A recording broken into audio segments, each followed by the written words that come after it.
wakey. Eggs and bakey. Wake up! The right to a useful and remunerative job, the right to earn enough to provide adequate food and clothing and recreation, the right of every farmer to raise and sell his product at a return which will give him and his family a decent living. Wake up! A decent living. A decent living, living, a decent living, a decent living, a decent living, a decent living, a decent living, a decent living, a decent living, a decent living.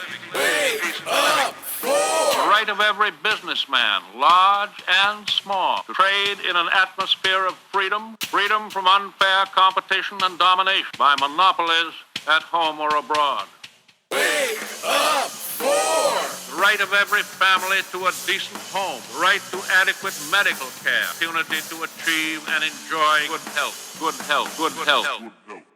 Wake up! The right to adequate protection from the economic fears of old age, sickness, accident, and unemployment. The right to a good education. All of these rights spell security. And after this war is won, we must be prepared to move forward in the implementation of these rights to new goals of human happiness and well-being. For unless there is security here at home, there cannot be lasting peace in the world. Wake the fuck up. The podcast is called Wake the Fuck Up. All right. I thought it was hurry. No, it's the wake. Fuck up. Yes. And it's the idea is that there's really, there really isn't a lot of, there's no time. There really, and scientists today actually changed themselves up to Chase Manhattan Bank, or just Chase Bank. I don't think they're Chase Manhattan Bank anymore, but a bunch of scientists changed themselves up today. Oh, really? Climate scientists to protest the fact that we don't have time. We're like really close to an uninhabitable planet. And they're like, hey, pay attention. Stop. Ignore Will Smith for a news cycle. Keep my wife's name out your fucking mouth. Okay, so anyway, welcome to Wake the Fuck Up, the progressive podcast. Sponsored by Long Island Activists. Sponsored by Long Island Activists, the group that used to be the friends of Bernard Sanders. Mm-hmm. We're still friendly towards them. Oh, yeah, for sure. So I'm Marco, a steering committee member, and we have Rob with us, also a steering committee member. And senior member, I guess, by default, right? You're like you and we're kind of like the oldest ones. You're the oldest, yeah.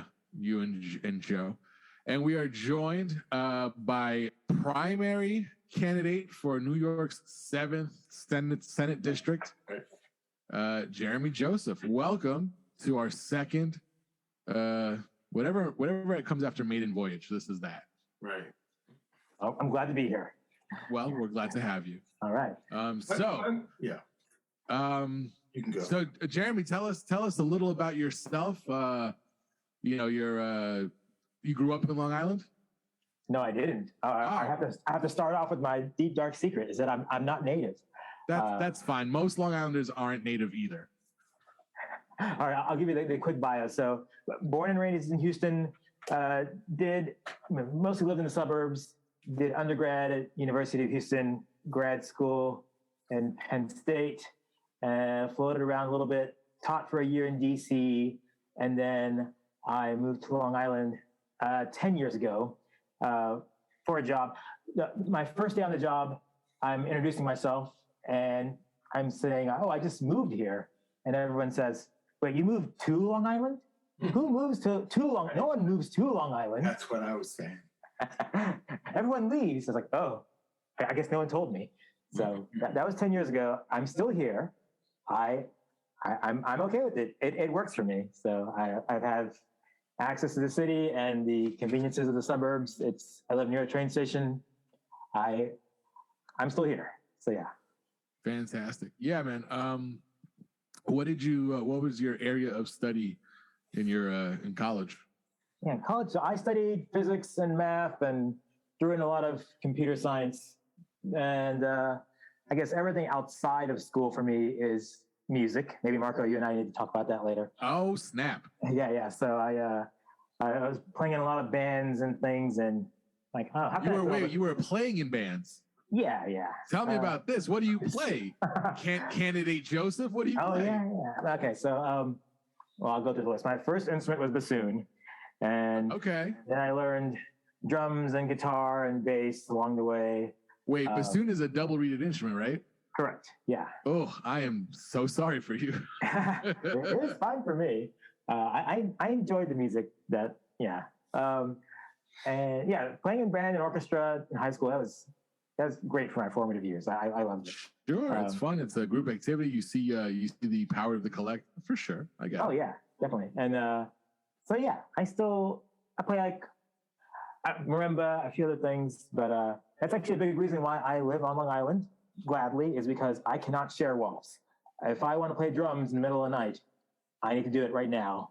So that's. I mean, you could. I live in Brooklyn. You could do it at my place, but you know, you are going to annoy somebody. Someone is going to be very mad. But it is you are within your rights to do it.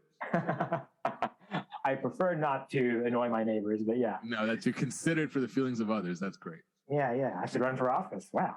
No, so that is my thing. So because of my interest in music, tried to put that together with my academic studies, and did graduate school in acoustics. So I did that for a while, and it's like sound acoustics, like soundproofing rooms and the angles and all that. Yeah, that's one aspect of it. Architectural acoustics, designing. That's tremendous. Yeah, that is.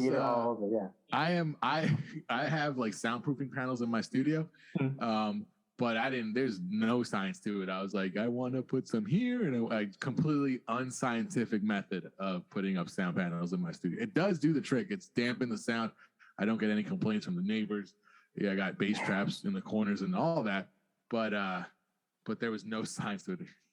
If it makes you feel any better, what was most frustrating about that field to me was that I would go about it in the rigorous way. I take all these measurements and draw up a diagram of a room and do a bunch of modeling. And in the end, you just kind of go by feel a little bit. You have some guidelines, what the numbers tell you, but whatever you did in your room, if the end result is more or less what you want, you probably did everything okay. So okay, yeah. Don't feel that's ashamed good, because about I completely did it by feel. Yeah, a lot of guesstimates. Totally. No, that stuff is pretty valuable. Sometimes I would feel kind of like I'd be next to someone who maybe did not have the same kind of rigorous background, but they had that feel, and they'd be just as skilled, if not more so, in applying these sort of treatments. So sure, that's very interesting. So I retreated back to the more quantitative world where there's very clear answers to things. So I do a lot of physics simulations with scientific programming. That's the work I've mostly done since. So scientific calculations with like calculations on like for example, like the effects of a virus on a population or things like that, those kind of measurements. Sure, that's a kind of modeling you could do. Right, okay. I was just using that as an example, not saying what you do or what you calculate, but just like to get a grasp of what of the idea. I was sorry, I didn't mean to cut you off. Go ahead. I'm more interested in finding out like what's making him transition from science to running for office. Probably because he knows a lot about science. The weird thing is that I feel like I got into this field because I wanted to do something, meaningful. Something I wanted to contribute to society, right? And I think that first, rude awakening is that you're trying to do research in grad school, and they're like, okay, you can do military research. And like, all right, is there anything else available? Because I want to pay for school. And like, no, good luck. So I did years of doing military research. This is 10 years ago, and thankfully it was nothing weapons related. But yeah, I did not, it's not what I had pictured for my career.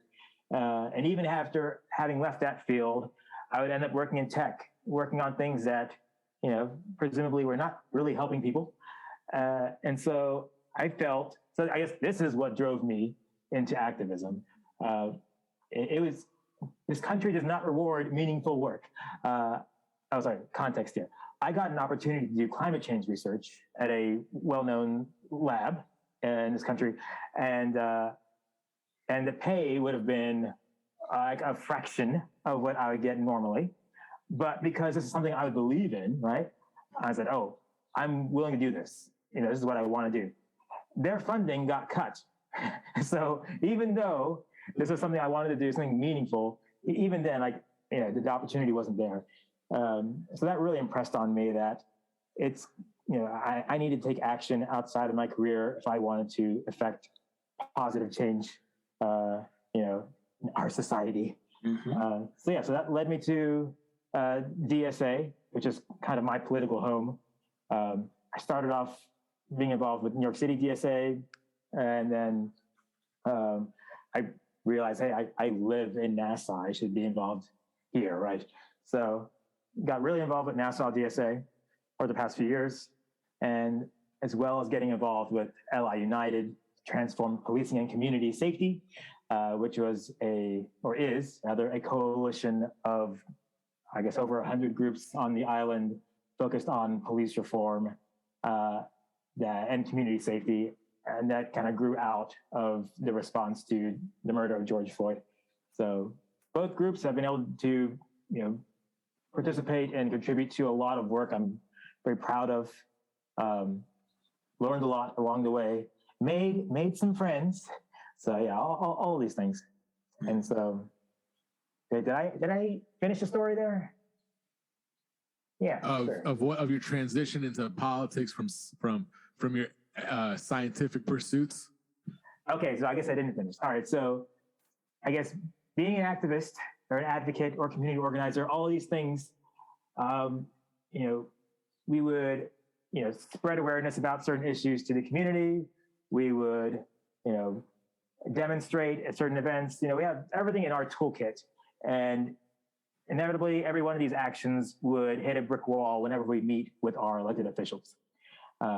It's beyond frustrating hearing people across the state in these coalitions talk about how they're able to move their elected officials to their position to support certain bills. And for us on the island, often, if not always, we're meeting with our officials with the expectation that they'll say, hey, thanks for your time, we'll consider it, and then they don't do anything. They're not threatened by us, and it's because, we don't primary them. So I decided if I really want to affect change where we live, I have to run for office. So there, now I'm in politics. It's never been on my radar. It's never been part of the plan, but I guess I've always had a very deep moral conviction about affecting change. And so, I'm putting my career aside for now and pursuing this. Yeah, man, that's I kind of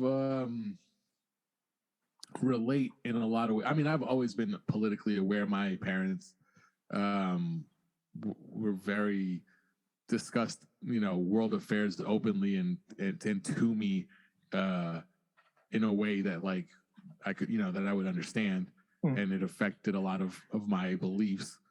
But the getting active in politics is like, I think there's a contingency group of people that kind of like feel like I'm only getting involved because I don't see anyone addressing the issues that are, affecting the entirety of the working class, Yeah, absolutely. It's different. And I think it's good. It's different than people going, oh, I'm a career politician. This is what I do. You're like, oh, so you're kind of just finding a job that is not, that is publicly funded and you can't have it done cheaper overseas, Yeah, no, exactly. I for a while I was, saying, I don't want to be a politician. I don't want to do this, but then it doesn't really inspire confidence. Well, you're not. You're different than a politician. You're a public servant, and you know what? That's what you have to, I think, make yourself known. That I'm not here to be a politician. I'm here to serve the public because that's what Anna Kaplan doesn't do. Yeah. I mean, even the term public servant, though, like it's been so like misused. I don't know if it really has the meaning that it should. But yeah, if a politician is doing their job the way they're supposed, an elected official is doing their job that they're supposed to, it should be a sacrificial sort of thing. It should be a public servant. yeah, it should not be appealing, but You shouldn't make a profit. You shouldn't. Yeah, all of these things. But unfortunately, it does, for obvious reasons, attract people who are just seeking power. Jeremy, by the way, if I ever say like you got this, I'm not like trying to bully you to do something campaign wise or anything like that. It's just in the flow of conversation. Oh, no. The thoughts that are being thought. Let's go, let it out. Yeah. Yeah. But I do agree that you're different than, let's say, Anna Kaplan. My sense is, she's very comfortable in the position, and they may mouth certain things just to appease people. But in the one area that I'm most concerned about, which is healthcare, she's already acknowledged she doesn't support it. And she doesn't really give, I think, credible answers as to why. How will a elected Jeremy Joseph approach the New York Health Act differently than, let's say, Anna Kaplan? Yeah, I mean, the New York Health Act is probably that last straw that made me think, all right, I got to run for office. It's just, for all of us who have, worked on that campaign and, gladly volunteered, I mean, healthcare should be a human right. And the fact that it's not in this country is just completely obscene. And the fact that we're so close to actually having or, passing this bill, I mean, it hurts. And I believe Senator Kaplan, I guess, vocally supported the bill when she was first running. Do you recall, Bob? So I double checked on that, and I'm told that she never supported it. She's one of them. Jim Gorham, yes. And there might have been one or two others that switched, but she apparently has been consistent with not supporting it. Basically saying that it's just too big of a reach and taxes are going to go up and there's too many unknowns. That was one of her quotes. That's more reasoning than I've heard from her on most other things. Usually she'll, say, well, think about it. And I just never get the sense she even engages on a lot of these issues. Yeah, let me just interject and say about a year ago or so, it might have been even 2 years ago, I went to one of her town halls. And it struck me as like the most undemocratic activity I've ever participated in. She doesn't take verbal questions. Get that? All the questions have to be put down on cards with limited opportunity for follow-up. Like unless you had a follow-up question on the card, she wasn't taking follow-up questions. Bizarre.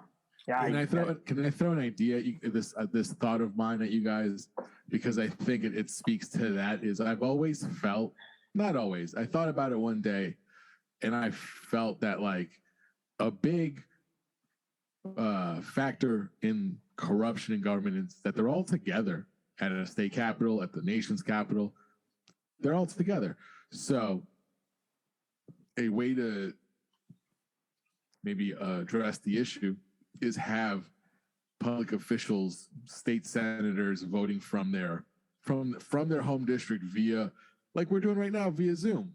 This technology works. It's great technology. It functions. We tested it out in the pandemic at a large scale. So yeah, we just give the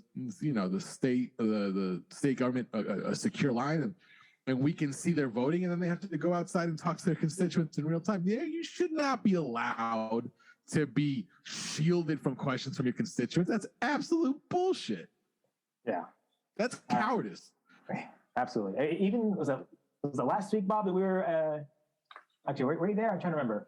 When we were the demonstration about against rollbacks to bail reform, we were in front of Senator Thomas's office. That event was originally planned for Senator Kaplan's office, I believe. They're all supporting rollbacks to bail reform, naturally. But yeah, we couldn't even get into Senator Thomas's office because, well, I don't know. It's not like we're constituents or something, right? There is only private access to his office. All of these officials have walled themselves off from people, and it certainly explains, or why they vote the way they do in some ways. So, it feels like we're not a democracy, even though, I kind of know we're not a democracy. But just to see it like, right. Everyone right just in. hates to say it. No one wants to say it out loud. Like a duopoly isn't a democracy. Let's just admit it. We got the illusion of choice. Like when we go to the supermarket and we have 14 different brands of water, it's the same water, except that the politicians, they're all the different varieties of politicians, but what they offer is less nourishing than water. Yeah. But it's all the same. It's the illusion of choice. So as we change the topics here slightly, but so for a Republican candidate running for District 7 is Jack Martens, and he's previously been state senator for this district. He almost won the Congress seat from Swazi, their first election. So basically, he's a very formidable candidate, as strong as Republicans could put up. And I'm already hearing from a lot of Dem circles, oh, we can't take a risk, of losing this seat to a Republican. We can't do something risky like actually have someone who's a progressive. We need to have someone very safe. We need to go to the right, So as if our Long Island Democrats aren't already, conservative as it is. They're trying their best to, give people no choice here. I'm not sure what the distinguishable, characteristics would be between a Jack Martens or Anna Kaplan. But yeah, that's the reality on the island, unfortunately. That's really, really upsetting. Yeah, because it's not a winning tactic. It's never benefited anyone of the working class. No, well, that's not their goal. So. No, it's not. But you can't be so top heavy with influence and with power and with the financial power. It's a losing formula. You think just practically they would understand that the working class is a larger chunk of the populace, and if they at least pretend to care about them, that should be a winning formula. But Jay Jacobs and company are so short-sighted and living in the past. They're fighting over the same white conservative electorate that the Republicans increasingly own. So we already saw these losses last cycle in Nassau. And if Jacobs has his way, we'll see more of that again. See, that's the other thing too, is like as parties, for example, like if something's not working, if the Democrats go through a cycle of like disastrous losses, those characters aides and the people involved in they don't show up again. They don't get a seat at the table again. It's like you can really the same people keep making the same decisions and expecting a different result. Yeah, or they get promoted. They get to fail upwards. I'm actually impressed. Yeah, it's a good grift.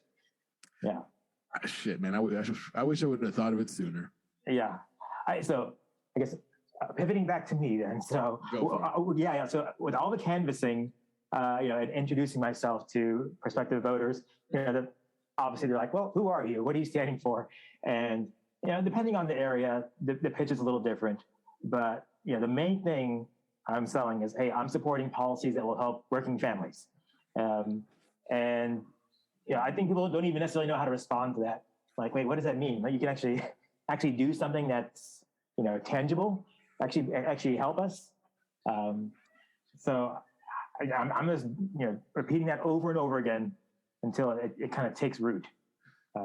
Jeremy, when you're out in the wild, trying to get support, person by person, one face to face, do you encounter people that don't identify as part of the working class or that don't understand? Because a lot of people live by this false notion that there's lower class, middle class, and upper class. And then I call it the carrot technique, where they dangle the carrot of the upper class to the middle class. Like, hey, if you work hard enough, if you miss enough birthdays and enough soccer games, you can get to this class where you're like, you can flex on Instagram with a Ferrari. Mm-hmm. But most people, and I can say this with a large degree of confidence, most people are one shitty medical bill away from that and away from being in the middle class to being in serious economic danger. Yeah. And so I always try to tell my coworkers, my job now is unionizing. I mean, it was unionizing before I got hired, but COVID put a dent in that, and so now the efforts are ramping up again. Shout out to the Housing Works Union. But I try to explain to people that there's people that pay their rent, that people that work to pay their rent, and then there's everyone else, and everyone else is way smaller. So the working class, the people that pay rent, that work to pay rent, is a much larger chunk of the populace. So you run into people that don't know that, don't acknowledge that, outright oppose it. Yeah, I was anticipating having to explain that, and I suspect, I know it will come up. Because when you say working class, I mean, that evokes some imagery, usually like blue collar workers. But yeah, the reality is, like you said, blue collar, white collar alike. If you go to work every day, whether you're making 30,000 or 300,000 a year, you're still working class. We're still more or less suffering from the same. We're in the same economic strata, and it's the ultra rich, those top 1, 2, whatever percent that is throwing everything out of whack. So yeah, all these policies should ostensibly be helping almost all of us. But that said, my pitch so far in more well-to-do areas, and there are certainly lots of them in this district, I have been focusing more on climate change in those areas, because most of them are closer to the shore, and climate change is a big issue for them. Ooh, that's smart. Yeah, and it's been a great sell. I say, hey, I'm a scientist. I'm fighting for more action on climate change. Our current senator is not supporting major climate bills, and they're sold. It's been... Yeah, they don't want they realize that their real estate goes down when it's submerged in water. Yes, exactly. Century 21 ain't selling chunks of Atlantis to nobody. Yeah.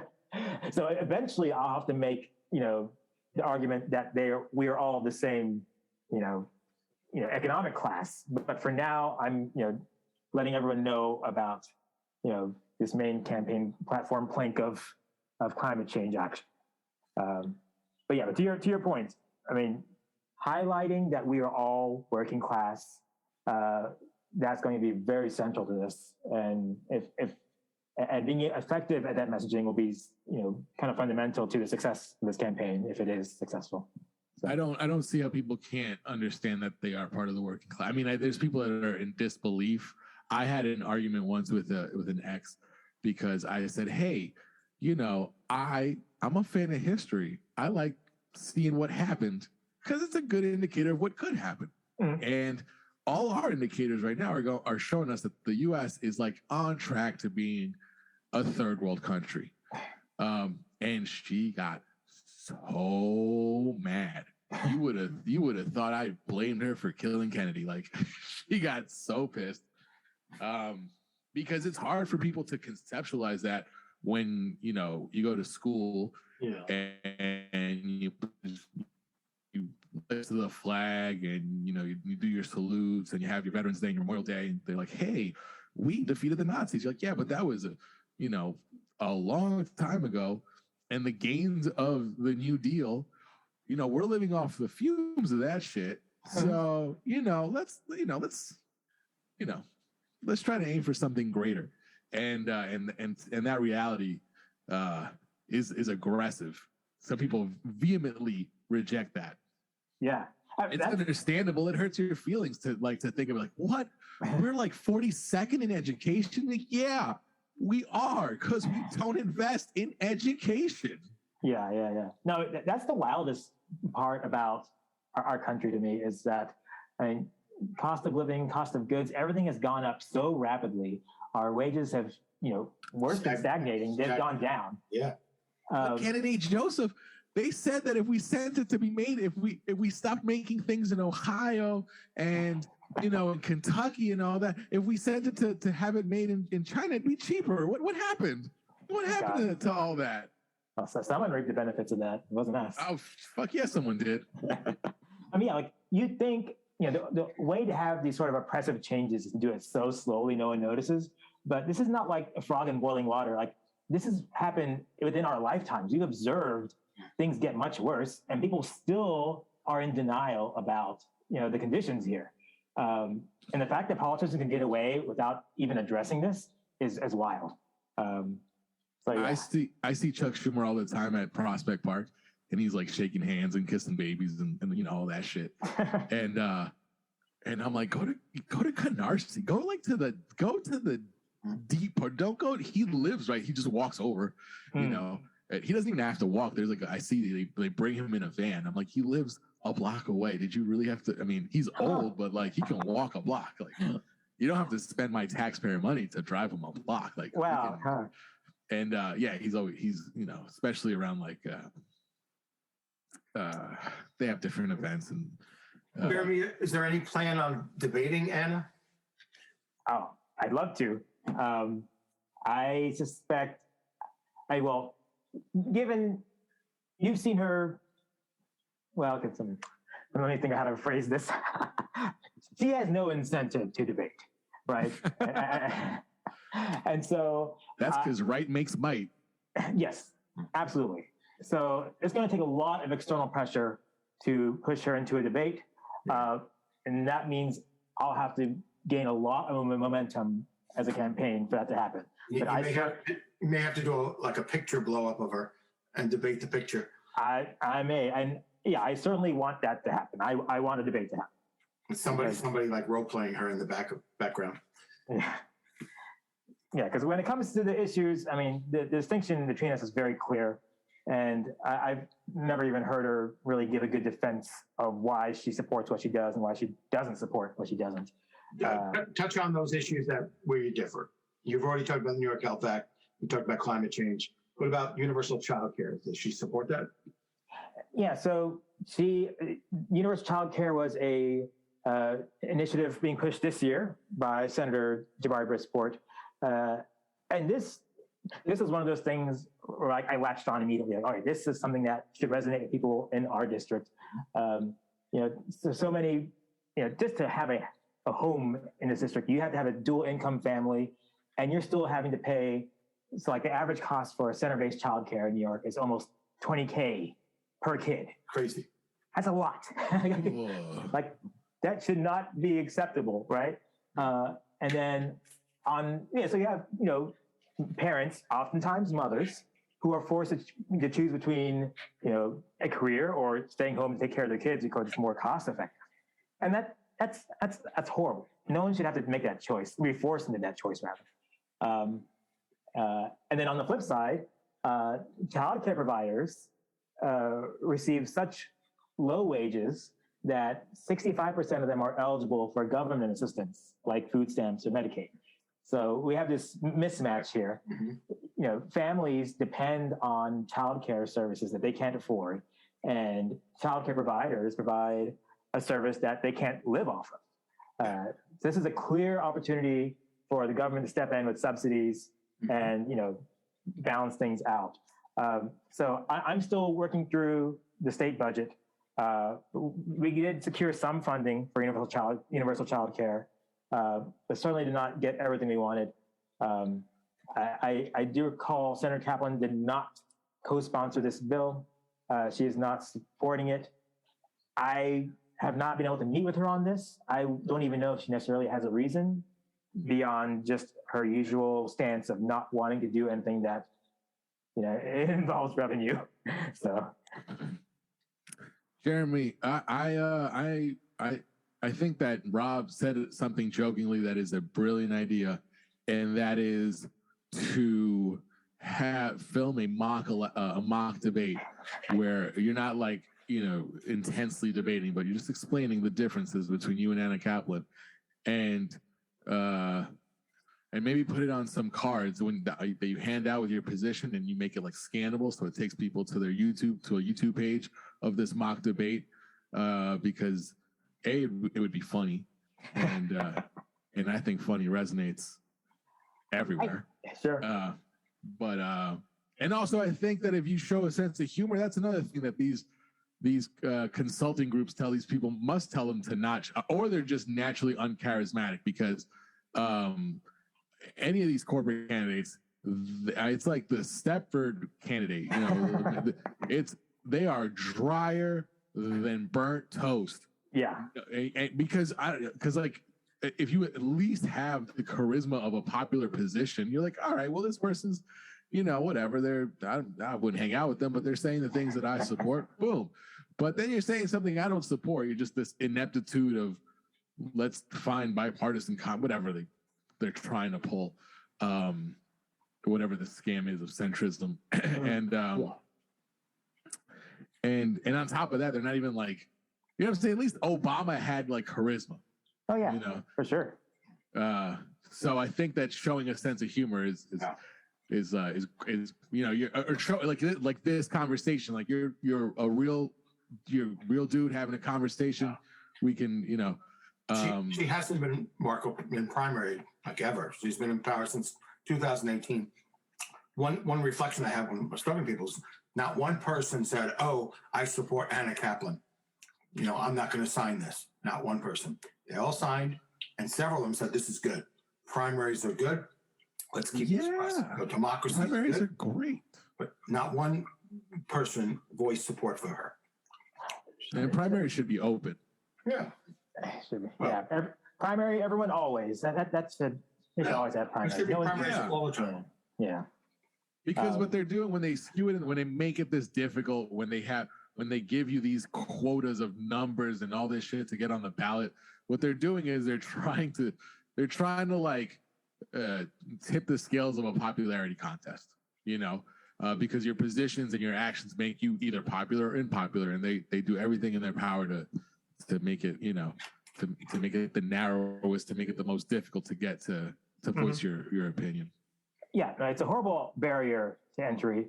And I've complained about petitioning for sure a lot, mostly because of the restrictions that the Democrat Party puts on it. I certainly had a lot of volunteers who are not registered Democrats who couldn't help me this past month, you know, because of these rules. But one good thing about petitioning is that, you know, it really got me doing a lot of face-to-face interaction very early. And like Rob said, it was really encouraging because you don't really know how you'll be received by people. You know, even though I believe in everything I'm fighting for, I don't quite know what, you know, perception is in the district. I found that, you know, 90% of people had no clue who their state senator was, which isn't necessarily a reflection on Kaplan. That's kind of the norm, unfortunately. But of the people who did know who Kaplan was, no one really was a supporter. No one really cared. After a quick explanation of our platforms, they were very quick to say, "Okay, I support you. I'm voting for you this election."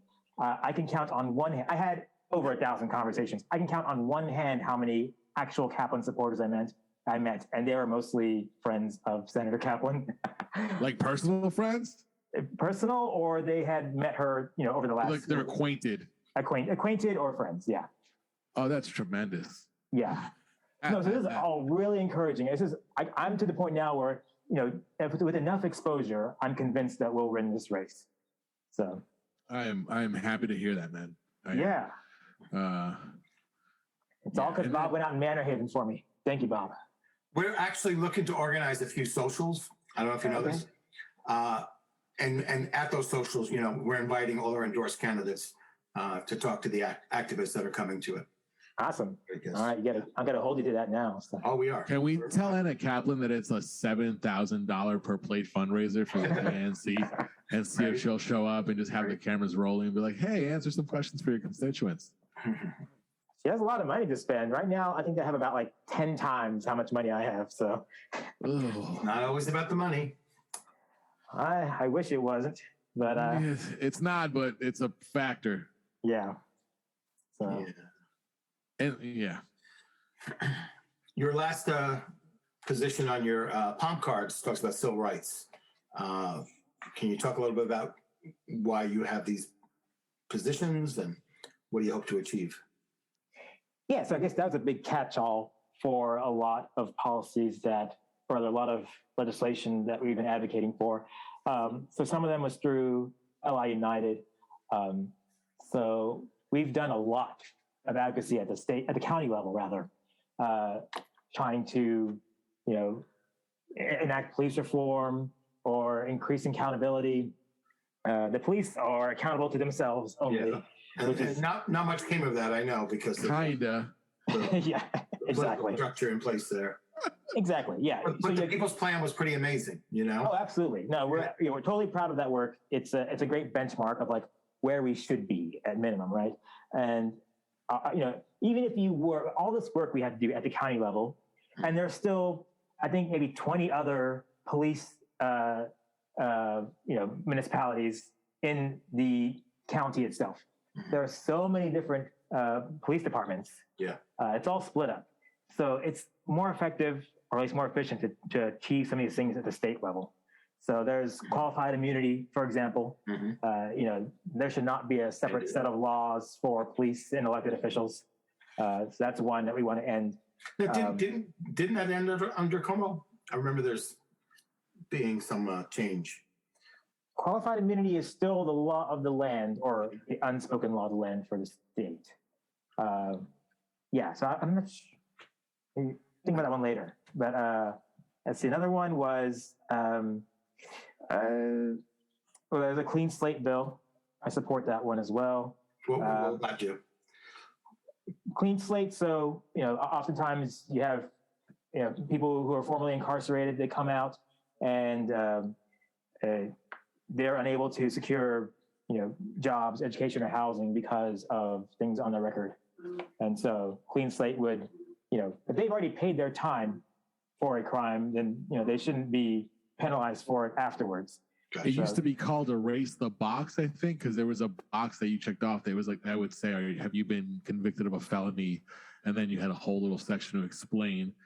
But once you check off that box, shit goes south pretty fast for a lot of these people trying to get work or services to housing or things of that. There's a lot of issues, a lot of things that you get blocked off of from having an incarceration on your record.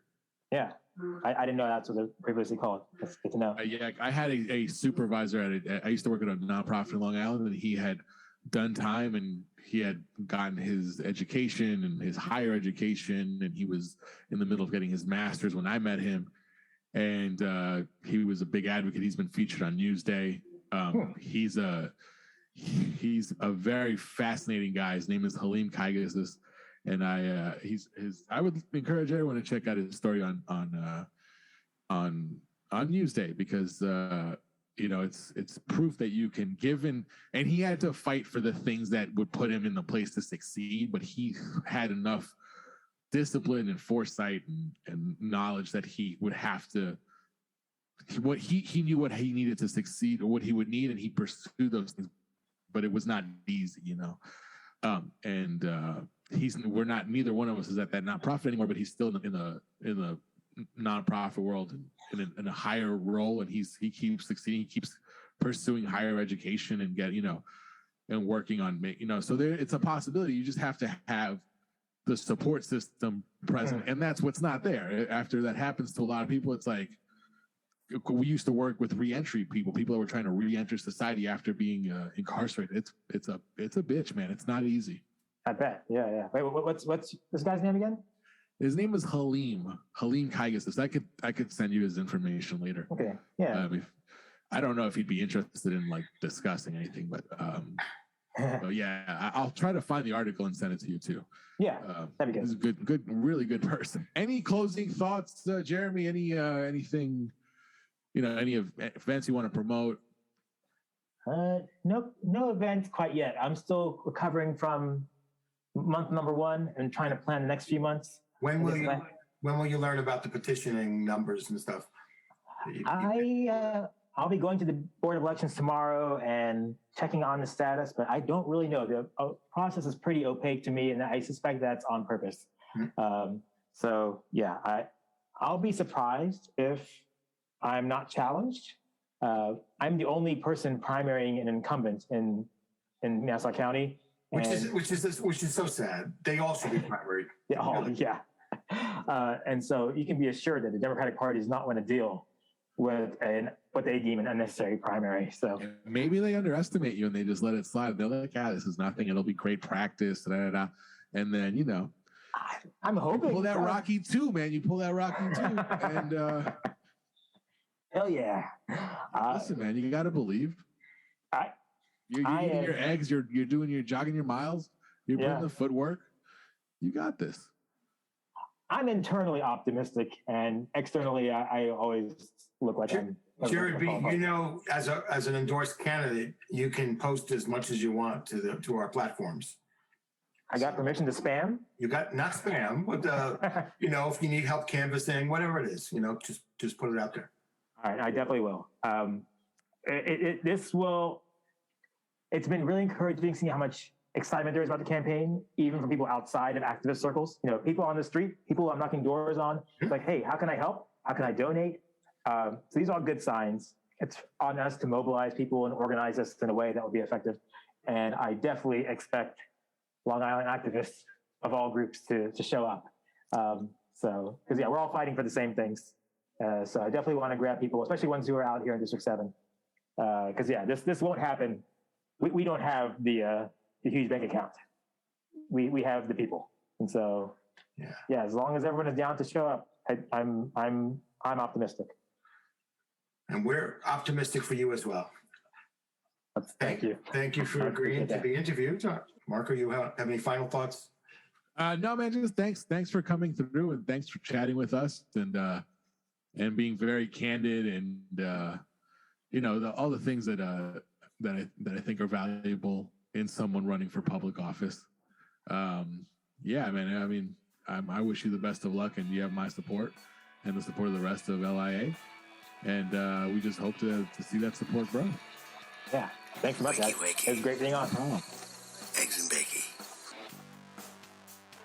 Wake up, The right to a useful and remunerative job, the right to earn enough to provide adequate food and clothing and recreation, the right of every farmer to raise and sell his product at a return which will give him and his family a decent living.